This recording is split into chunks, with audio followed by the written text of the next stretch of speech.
Innal hamdalillah nahmaduhu wa nasta'inuhu wa nastaghfiruh wa na'udzu billahi min shururi anfusina wa min sayyiati a'malina. May yahdihillahu fala mudilla lahu wa may yudlil fala hadiya lahu. Asyhadu an la ilaha illallah wahdahu la syarika lahu wa asyhadu anna Muhammadan 'abduhu wa rasuluhu la nabiyya ba'dahu. Allahumma shalli wa sallim wa barik ala sayyidina Muhammadin wa ala alihi wa sahbihi ajma'in. Fa ya ayyuhal hadirun al-muttaqun, usikum wa nafsi bittaqwallahi wa ta'atihi la'allakum tuflihun. Qala Allah ta'ala fil Qur'anil Karim wa huwa asdaqul qailin. A'udzu billahi minasyaitonir rajim. Bismillahirrahmanirrahim. Ya ayyuhalladzina amanu taqullaha haqqa tuqatih wa la tamutunna illa wa antum muslimun.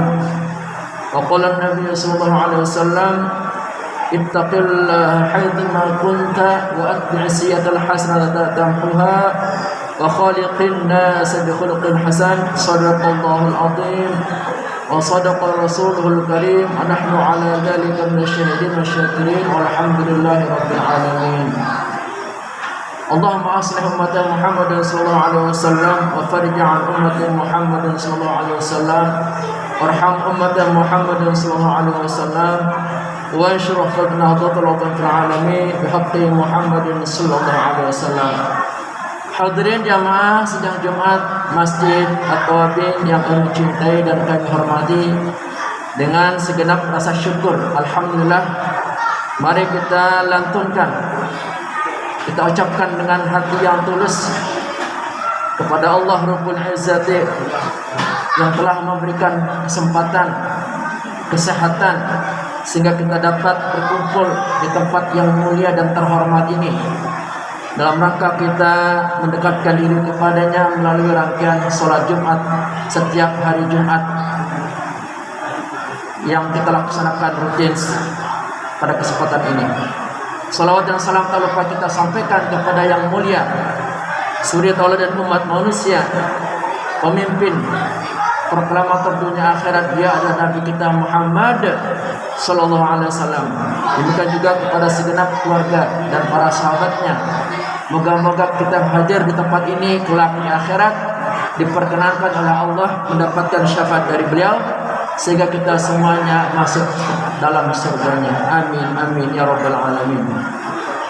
Sebagaimana biasa, khatib berwasiat kepada diri saya dan kepada para jamaah sekalian, marilah kita senantiasa meningkatkan kualitas keimanan dan ketakwaan kita dengan senantiasa istiqamah melaksanakan semua perintahnya dan istiqamah pula menjauhkan diri dari larangan.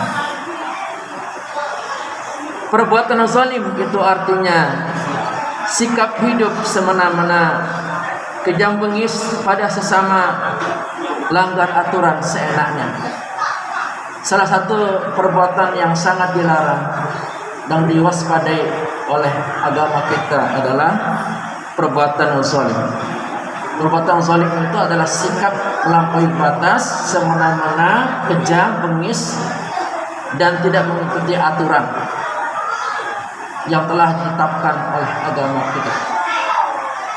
Sifat zalim ini mesti kita waspadai karena bisa saja terjadi pada diri kita. Manakala kita tidak bisa mengontrol emosi kita, manakala kita tidak bisa mengontrol ucapan kita, sikap hidup kita, maka akan terjadilah kezaliman yang membuat sikap-sikap kita menjadi jauh dari tuntunan dan rel agama yang telah ditetapkan kepada kita.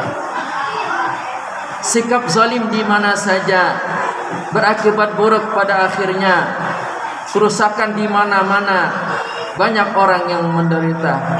Mengapa sikap zalim itu sangat dilarang dalam agama kita? Karena akan berakibat buruk. Jangankan kezaliman yang tingkat besar, kezaliman tingkat kecil pun akan mendatangkan keburukan bagi dirinya atau bagi orang lain. Dan kezaliman yang dilakukan itu pasti akan kembali kepada dirinya. Mungkin kita menzalimi orang, tetapi hakikatnya itu menzalimi diri sendiri. Demikian Allah menyampaikan dalam surah ke-29, yaitu surah Al-Ankabut ayat 40. A'udzu billahi minasyaitonir rajim. Wa ma kana Allahu liyadhlimahum walakin kanu anfusahum yadhlimun. Dan Allah tidak sekali-kali menzalimi mereka. Sesungguhnya mereka sendirilah yang menzalimi diri mereka sendiri. Allah sudah menetapkan demikian rapi ajaran-ajarannya, hukum-hukumnya. Bila kita tidak mengikutinya, bila kita tidak mematuhinya, maka akan berakibat zalim pada dirinya. Dan kezaliman ini akan berdampak buruk bagi kehidupannya di dunia, bahkan di akhirat nanti. Puncaknya nanti di akhirat, Nabi mengabarkan kepada kita betapa dahsyat akibat buruk dari kezaliman itu. Sebagaimana diriwayatkan oleh Imam Muslim dalam hadis beliau, Nabi kita bersabda, ittaqul dzulma fa innal dzulma dzulumatun yaumal qiyamah. Takutlah kalian kepada sikap zalim, karena kezaliman itu akan menggelapkan kehidupan kita di hari kiamat nanti. Di dunia saja orang yang zalim itu banyak orang yang menderita. Kezalimannya pun berbagai macam warna, berbagai macam model. Entah itu memfitnah, entah itu menghina, entah itu mengambil hak orang, entah itu memperturutkan hawa nafsu sehingga orang-orang di sekitar menjadi menderita karena ulah sikapnya. Ini adalah perbuatan-perbuatan zalim yang mesti kita waspadai. Zalim terbesar diantaranya syirik kepada Allah Ta'ala, menyembah patung dan berhala, menyembah pohon dan lainnya. Dan kezaliman yang paling tinggi tingkat kezalimannya dan tidak akan terampuni dosanya adalah syirik kepada Allah. Syirik itu di samping yakin adanya Allah sebagai Tuhan kita, juga ada Tuhan-Tuhan yang lain, seperti menyembah berhala, menyembah patung, menyembah pohon, mempercayai paranormal dan lain-lain. Itu adalah kezaliman tingkat tinggi. Bila ini yang akan menguasai kita, jangan harap kita akan masuk surga nanti. Maka kita bersihkan diri kita, jangan sampai ada keyakinan-keyakinan mendua dalam hati kita. Di samping kita meyakini adanya Allah, juga meyakini adanya Tuhan-Tuhan yang lain. Nah, dengan kita mengatakan la ilaha illallah, itu mengunci mati bahwa sesungguhnya sebenar-benarnya Tuhan yang wajib kita percayai dan kita sembah adalah Allah Subhanahu wa Ta'ala. Tuhan-Tuhan yang lain itu adalah hasil rekayasa imajinasi otak manusia yang terbatas ini. Semua Tuhan-Tuhan yang diyakini itu adalah palsu. Tidak boleh kita yakini sampai akhir hayat kita. Bagi yang zalim di dunia, di akhirat gelap gulita, tersiksa berat dalam neraka, menyesal sudah tiada guna. Orang yang berbuat zalim di atas muka bumi ini, maka dampak bahaya yang sangat bahaya nanti di akhirat akan menemukan kegelapan, dibangkitkan dalam keadaan buta, tersiksa, menderita dalam api neraka yang sangat panas. Mereka akan menyesal sejadi-jadinya, tetapi penyesalannya tidak berguna sedikit pun. Jangan katakan bahwa kezaliman sekecil apapun itu akan membuat kita aman kehidupan kita di akhirat nanti. Sekecil apapun kezaliman itu Allah menghitungnya dan akan menghisapnya nanti di akhirat. Seandainya kita pernah zalim pada saudara kita, mungkin kita pernah membohonginya, mungkin kita pernah menyakitinya, mungkin kita pernah mengambil haknya, maka mari kita mengembalikan semuanya dan kita meminta maaf. Jangan kita ulangi kembali. karena itu akan menjadi batu sandungan kita akan mendapatkan surganya nanti. Walaupun kita rajin ibadah, walaupun kita rajin puasa, tapi kalau kita masih zalim kepada sesama manusia, maka ini akan menjadi penghalang kita untuk masuk ke dalam surganya Allah Subhanahu wa taala. Mari kita tinggalkan segera sikap zalim pada diri kita agar selamat dan bahagia di akhirat, masuk ke surga. Alhamdulillah, kita masih hidup, senantiasa diingatkan oleh guru-guru kita, oleh ulama-ulama kita. Mari kita tinggalkan kezaliman-kezaliman yang ada dalam diri kita. Sebagai seorang suami, jangan zalim kepada istrinya, membiarkan istrinya tidak dididik, tidak diperhatikan. Tanggung jawab pembinaannya kepada anak-anak juga kita jangan zalim.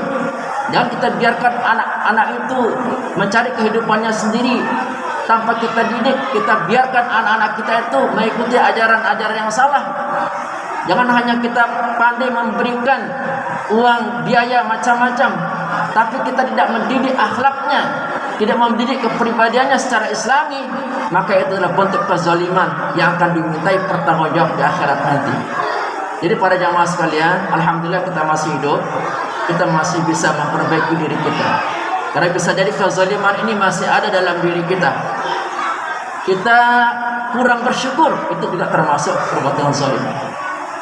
Kita tidak peduli terhadap sesama kita, mementingkan diri kita, itu juga termasuk perbuatan yang zalim. Kita tidak mau mengeluarkan rezeki kita untuk membantu orang-orang yang membutuhkan, itu juga termasuk kezaliman. Jadi pendek kata, semua perbuatan-perbuatan yang menyimpang, yang menyalahi aturan agama, itu adalah bentuk kezaliman-kezaliman yang mesti kita tinggalkan dan mesti kita jauhi agar hidup kita mendapatkan keselamatan, kebaikan dan keberkahan dari dunia sampai akhirat nanti. Semoga khutbah singkat yang khatib sampaikan ini besar arti manfaatnya untuk kita semuanya, agar kita dapat menjauhkan diri dari kezaliman-kezaliman yang bisa saja kita lakukan pada waktu-waktu yang akan datang. Barakallahu lakum fil Qur'anil azim wa nafa'ani wa iyyakum bima fihi min al-ayati dzikril hakim wa taqabbalallahu minna wa minkum tilawatahu innahu was-sami'ul 'alim.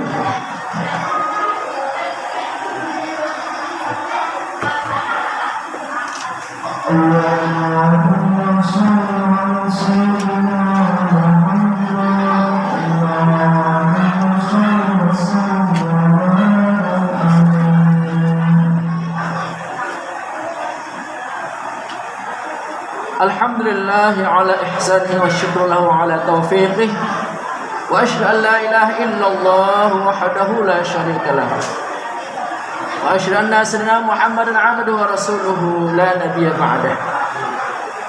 Allahumma shalli ala sayyidina Muhammadin wa ala alihi wa ashabihi wa sallim tasliman katsiran amma ba'du. Fa ya ayyuhan nas ittaqullaha fima amar wantahu amma naha wa'lamu anna allaha amarakum bi amrin bada'a fihi bi nafsihi wa sanna bi malaikatihi bi qudsihi wa qala ta'ala inna allaha malaikatahu yusalluna 'alan nabi ya ayyuhalladzina amanu sallu 'alaihi wa sallimu taslima. Allahumma shalli 'ala sayyidina Muhammadin sallallahu alaihi wasallam wa ala ali sayyidina Muhammadin wa ala anbiya'ika wa rusulika wa malaikatil muqarrabin waradallahumma 'anil khulafa'ir rasyidin Abi Bakr, Umar, Uthman, Ali wa an baqiyatis sahabat at-tabi'in wa tabi'it tabi'in lahum bi ihsan ila yaumiddin warda 'anna ma'ahum bi rahmatika ya arhamar rahimin. Allahumma ighfir lil mu'minina wal mu'minat wal muslimina wal muslimat al ahya'i minhum wal amwat. اللهم اعز الإسلام والمسلمين وذل الشرك والمشركين وانصر عبادك الموحدين وانصر من نصر الدين واخذل من خذل المسلمين ودمر أعداء الدين وأعل كلماتك إلى يوم الدين.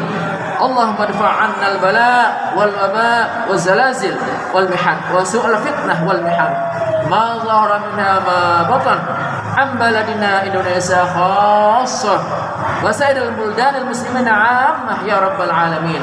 ربنا آتنا في الدنيا حسنة fil akhirati hasanah wa qina adzabannar. Walhamdulillahi rabbil alamin. Ibadallah, إن الله يأمر بالعدل والإحسان وإيتاء ذي القربى وينهى عن الفحشاء والمنكر والبغي يعظكم لعلكم تذكرون واذكروا الله العظيم يذكركم واشكروه على نعمه يزدكم ولذكر الله أكبر. أقيموا الصلاة.